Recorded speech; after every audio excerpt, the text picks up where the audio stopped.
Muchas de las plantas sagradas alteran la respiración también.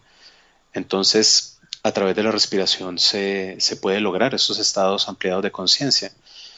A nivel fisiológico, cuando tú empiezas a hiperventilar, el pH de la sangre empieza a cambiar, ¿sí? Se alcaliniza y en el momento de lograr esa alcalinización, la forma en que fluye el oxígeno en la sangre cambia un poco, ¿sí? Y se distribuye principalmente a los órganos más importantes, ¿no? Lo que implica la supervivencia. Y la neocorteza recibe un poquito menos de oxígeno. Entonces, por decirlo de alguna manera, aquel cerebro racional, superestructurado, disminuye un poco su capacidad, ¿sí?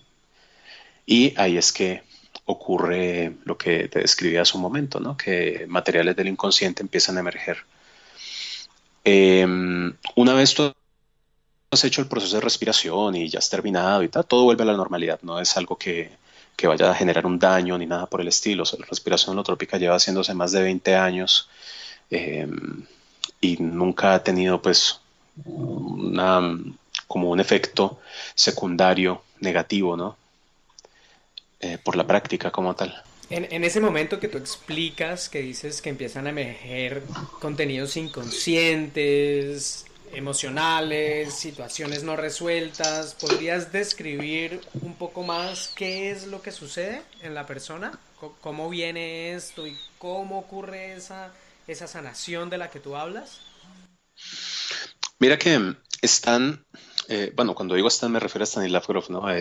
Que no lo ha aclarado. Stan dice en uno de sus libros que la expresión, o sea, trato de parafrasearlo, seguro lo hago mal, sí, pero la idea es esta, ¿no? Eh, la expresión completa e intensa de tus emociones se convierten en su pila funeraria y se refiere a que la exploración honesta de quien tú eres también ayuda a aliviar las problemáticas que tengas. Entonces, en el momento que estos contenidos, llámese, por ejemplo, lo ponemos en situaciones puntuales, eh, un duelo no resuelto, depresión, ansiedad, eh, un trauma que tengas pendiente por elaborar, que fuiste privado de afecto, ¿sí? Fuiste privado de aprobación, de reconocimiento, o fuiste castigado de alguna manera, o fuiste víctima de algún tipo de abuso emocional, físico, sexual. Estos materiales pueden emerger, ¿sí? Pueden salir, y en el momento que se viven de nuevo, se empiezan a consumir, ¿sí? Es como lo que te decía de que se convierten en su pila funeraria, se acaban, se mueren. Entonces, al esa experiencia perder su energía, por así decirlo, como todo eso que es lo que hace que finalmente talle, incomode y te genere temor, inseguridad, cualquier síntoma negativo que esté experimentando, al consumirse, pues empieza a desaparecer. Es desatascar, es como esa la lógica. También mira que hay algo muy interesante con el tema del inconsciente y es que pues se ha descubierto que no solo reprimimos asuntos traumáticos, asuntos digamos entre comillas negativos, sino que también reprimimos el placer, reprimimos, por decirlo de alguna manera, la sombra de luz, ¿sí? Como lo describe Jung.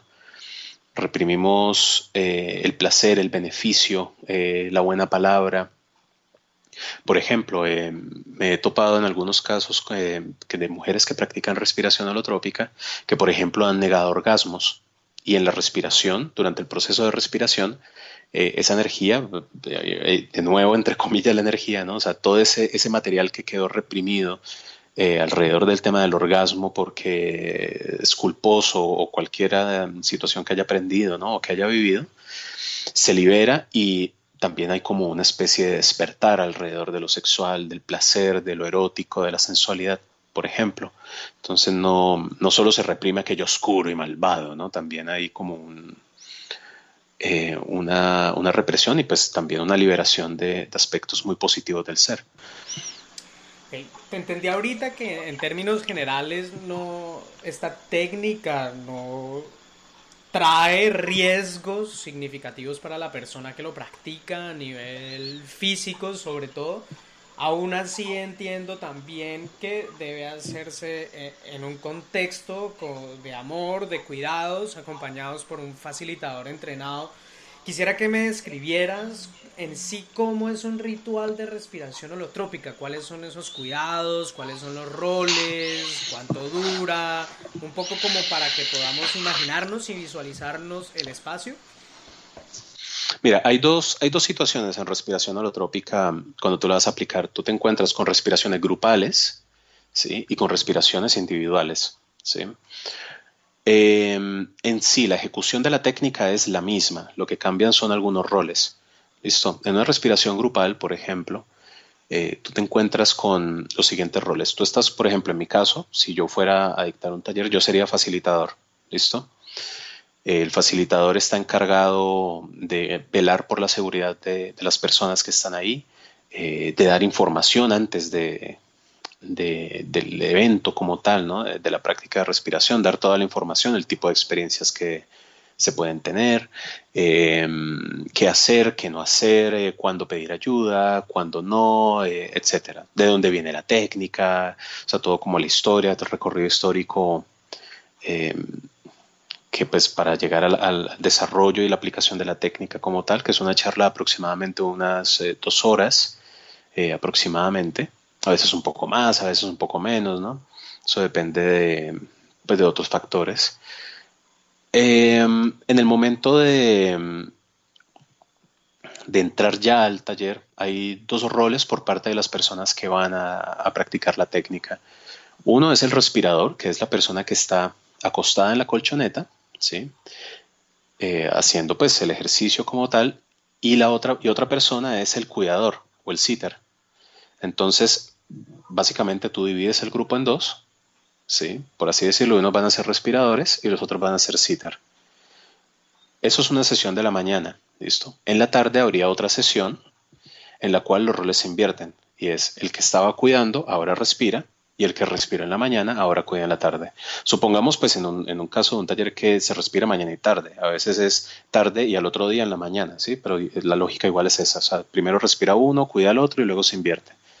Sí, esa es más o menos la lógica. Cada respiración dura más o menos 3 horas y luego una media, 1 hora de trabajo de integración a través de dibujo. Sí, cuando ya todos han pasado por la experiencia y demás, se hace un compartir de la experiencia, se habla un poco del dibujo, de lo que se vivió. Ahí también hay una oportunidad por parte del facilitador, ¿no? De revisar que todos estén, entre comillas, bien, ¿no? O sea, que todo haya salido bien, de dar una asesoría adicional, de hacer un trabajito si es necesario o dejar una consulta abierta, en fin, de conversar de algún tema específico que sea importante nombrar. Esa es una tarea de contención ahí al final. Quisiera saber de pronto qué tipo de situaciones pueden ocurrir después de una sesión, de alguien que de pronto salga en algún estado de confusión o en algún tema no resuelto o de pronto algo que se abra pero no logre cómo integrarse, qué tipo Ujú. de situación podría ocurrir ahí, cuál sería como el trabajo del terapeuta para acompañar ya ese cierre posterior al trabajo de respiración. Ujú. Mira que en mi experiencia personal ha sucedido muy poco, pero ha sucedido, ¿sí? La mayoría de veces que esto ha sucedido es porque como la respiración holotrópica genera una apertura, ¿sí? Y el mismo proceso genera una reintegración de ese material ya un poco más elaborado. A veces, como dices, queda como una cosita por ahí fuera de su lugar, por así decirlo. Se siente, por ejemplo, a través de malestar, de incomodidad, de sueños perturbadores, por ejemplo. Eh, a veces hay sensaciones como de no me hallo, he perdido un poco el horizonte de quién soy, un poco por ese corte, o hay una sintomatología física concreta, no sé, que quedaste con dolor de cabeza, con dolor en una pierna, o con gastritis, o mareo, o algo así. En esos casos, se requeriría pues una intervención adicional. A veces es necesario repetir el proceso de respiración para esa persona, pero la mayoría de las veces se hace un poco de trabajo corporal, se hace un poco de expresión, hablando pues en la misma línea de expresar esas emociones que están ahí condensadas para que eso finalmente se libere. Eh, por ejemplo, que tienes dolor de cabeza y poder expresar a través de expresiones faciales, poder como representar ese dolor de cabeza y como si estuviera haciendo muecas en un teatro, por ejemplo. Eh, o que tienes un dolor en una pierna, poder hacer mucha fuerza con esa pierna, vivir el síntoma y permitir que si hay una emoción ahí atrapada, poderla expresar y no sé, que de pronto haya un poco de rabia, dolor, angustia o placer que no terminó de liberarse. ¿Sí? Entonces, la mayoría de trabajos de acompañamiento se dan a través de el trabajo corporal, la expresión, a través del cuerpo también, ¿no? También se puede dibujar un poco, escribir. Sin embargo, pues siempre es muy recomendado pues consultar de nuevo al facilitador o a la facilitadora del encuentro. Ok, bueno, hablando un poco de en general estos abordajes, pues a mí me gusta mucho y observo con mucho agrado que cada vez más hay como una apertura a reconocer que quizás la psicología más tradicional y más aún la medicina, la psiquiatría, digamos muy arraigada a las formas antiguas de hacer ciencia, han tenido vacíos y hay respuestas que no han podido alcanzar o preguntas que no se han podido responder en términos de toda la experiencia humana y desde mi opinión personal pareciera como si la humanidad de alguna manera estuviera abriéndose y entendiendo que toda esta parte espiritual es importante en la vida y es necesaria e influye en todas las demás áreas. Y quisiera preguntarte en términos como de la academia y del trabajo que tú haces, ¿qué piensas o cómo para ti está el estado de esa discusión, ¿no? O sea, de pronto, ¿qué resistencias hay aún para aceptar miradas y técnicas como las de la psicología transpersonal y la respiración holotrópica en el campo de la ciencia, en el campo de la academia y en la sociedad en general? Mira que yo precisa, y pues que va en la misma línea de la psicología transpersonal y el concepto holotrópico, ¿no? Que es en dirección a la totalidad. Yo creo en la integración. Yo creo, por ejemplo, o sea, estamos hablando de una, por ejemplo, una medicina, un campo de la medicina ortodoxo que, por decirlo de alguna manera vulgar, todo lo soluciona con químicos y con escalpelo. Yo no creo tanto eso, ¿sabes? Yo creo que todos estos avances científicos e históricos tienen un valor gigantesco, pero gigantesco, gigantesco, gigantesco, y tienen su gran lugar, ¿ya?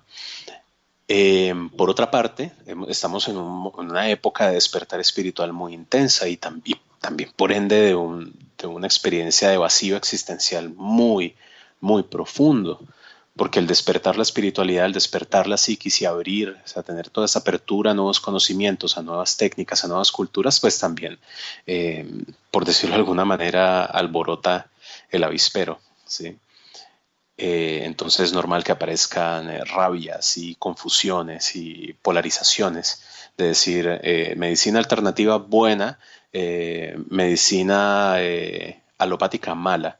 Y realmente yo creo que eso es un grave error en el que se puede incurrir hoy día, ¿sí? Porque el decir, por ejemplo, yo soy netamente científico experimental, estás negando otros aspectos del ser que son importantes, como por ejemplo el tema de la espiritualidad y la trascendencia. Sí. Y por el otro lado, si tú dices solo el mundo espiritual, el yoga y lo que dijo el gurú, también podrías estar cayendo fácilmente en un error y que estás negando los avances científicos y el entendimiento del mundo tal y como lo conocemos. Entonces yo creo en un punto de integración en el cual tú puedas ver, ¿sí?, que hay un avance científico en diferentes ámbitos, no solo en la medicina y en la psicología, sino en toda la ingeniería, eh, en las ciencias humanas como tal, en la antropología y demás, a que hay un montón de avances y encuentros interesantes, y también entender que hay una necesidad profunda reintegración espiritual y de conciencia ecológica, que es algo muy actual además. El tema, por ejemplo, de la conciencia de género y la disputa que se ha dado entre la izquierda, la derecha,